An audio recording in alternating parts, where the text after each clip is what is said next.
মাঘ মাসের শুক্লা পঞ্চমী তিথিতে বসন্ত পঞ্চমী বা সরস্বতী পুজো হয়। ওই দিন বহু বাঙালি বাড়িতে নিয়ম আছে জোড়া ইলিশ বরণ আর বিয়ের। যুগ যুগ ধরে চলে আসছে এই রীতি।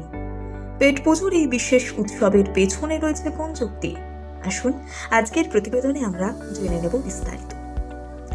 সরস্বতী পুজোর দিন জোড়া ইলিশ বরণ মূলত পূর্ববঙ্গীয়দের অন্যতম লোকাচার। কিছু বাড়িতে আবার এদিন ইলিশ মাছের বিয়ে দেওয়ারও রীতি রয়েছে।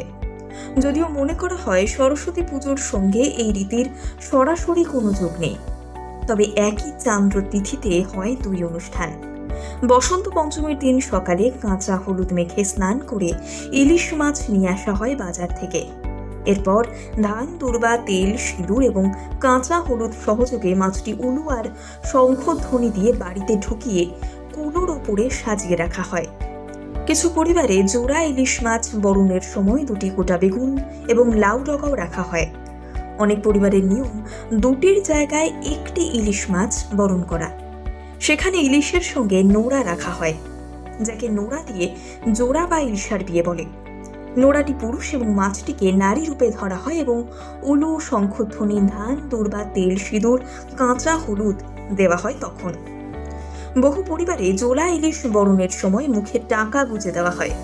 যিনি মাছ কাটবেন সাধারণত এই টাকাটি তার প্রাপ্য। তবে মাছ কাটার ক্ষেত্রেও রয়েছে বিশেষ নিয়ম। আঁশ এদিক ওদিক যাতে না ছড়িয়ে যায় সেদিকে লক্ষ্য রাখতে হয়। কলা পাতার উপর রেখে অনেকে আঁশ ছাড়ান, পরে সেটি মুড়ে যে কোনো পরিষ্কার স্থানে তা পুঁতে দিতে হয়। জোড়া ইলিশ বরণ করার পর এই মাছ রান্নার ক্ষেত্রে রয়েছে বিশেষ রীতি। ফোড়ন এবং সমস্ত তরকারি একসঙ্গেই দিতে হয় কড়াইতে। এই রান্নায় কোনো গুঁড়ো মশলা ব্যবহার করার নিয়ম নেই। কাঁচা হলুদ আর কাঁচা লঙ্কা ব্যবহার করে এই পদ রান্না করা হয়। এই নিয়ে নানান মতভেদ আছে। তবে মনে করা হয় পূর্ববঙ্গের মৎস্যজীবী সম্প্রদায়রা একসময় বিজয়া দশমীর পর আর ইলিশ মাছ ধরতেন না। বসন্ত পঞ্চমীর সময় থেকে আবার মাছ ধরতেন তারা। অক্টোবরের দ্বিতীয় সপ্তাহ নাগাদ সময় থেকে ফেব্রুয়ারির প্রথম সপ্তাহ পর্যন্ত সময়কালকে অপরিণত ইলিশ ধরা পড়ে। আসলে এটাই শিশু ইলিশদের সমুদ্রে ফেরার সময়।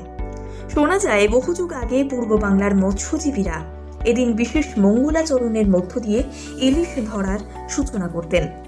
আবার লোকমুখেও শোনা যায় ব্রাহ্মণরা আগে কট্টর নিরামিষাশী থাকার ফলে মাছ খেতেন না।